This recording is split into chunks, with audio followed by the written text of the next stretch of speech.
बिस्मिल्लाहिर्रहमानिर्रहीम।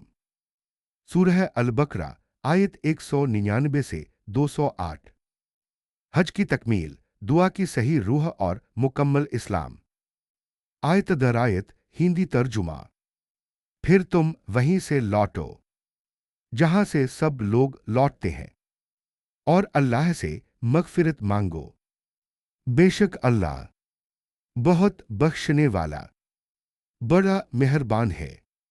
फिर जब तुम अपने हज के आमाल पूरे कर लो तो अल्लाह को इस तरह याद करो जैसे तुम अपने बाप दादाओं को याद करते हो, बल्कि उससे भी ज्यादा।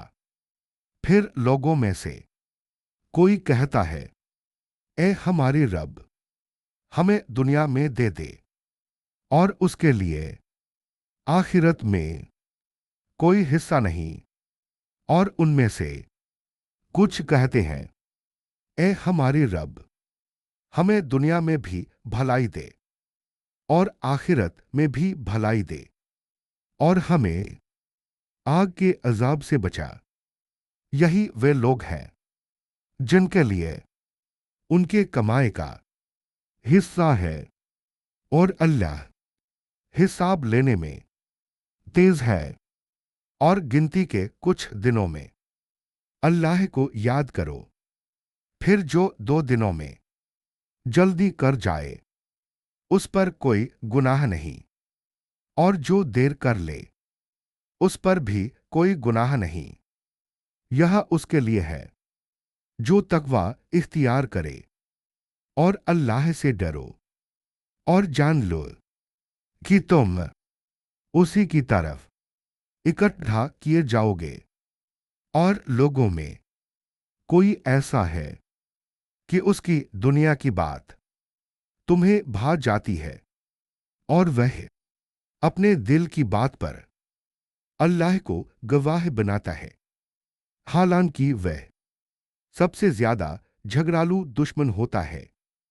और जब वह मुंह फेरता है तो जमीन में फसाद मचाने की कोशिश करता है, और खेती और नस्ल को तबाह करता है। और अल्लाह फसाद को पसंद नहीं करता।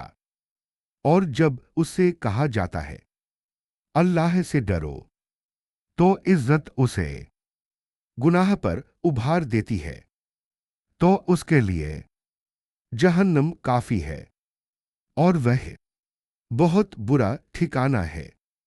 और लोगों में कोई ऐसा भी है जो अल्लाह की रजा के लिए अपनी जान बेच देता है, और अल्लाह बंदों पर बहुत मेहरबान है।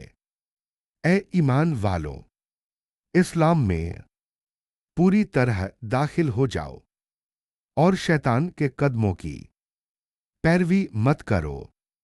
बेशक वह तुम्हारा खुला दुश्मन है। आसान तशरीह। आयत 199 से 203। हज के बाद भी इस्तिगफार, जिक्र और तकवा जरूरी है। दुआ में सिर्फ दुनिया नहीं, दुनिया और आखिरत मांगना कामयाबी है। आयत 204 से 206। मीठी जबान वाला मगर फसाद फैलाने वाला इंसान सबसे खतरनाक है। नसीहत उसे और बिगाड़ देती है। आयत 207। इसके मुकाबले में वह इंसान सबसे ऊंचा है जो अल्लाह की रजा के लिए अपनी जान तक कुर्बान कर दे। आयत 208। इस्लाम आधा अधूरा नहीं, पूरा दीन पूरी जिंदगी मांगता है। शैतान के कदम धीरे धीरे गिराते हैं। इन 10 आयतों से बड़े सबक। दुआ संतुलित हो, दुनिया और आखिरत। जिक्र और इस्तिगफार कभी न छोड़ो। बातों से नहीं, अमाल से पहचान। इस्लाम में पूरा दाखिल होना ही नजात है।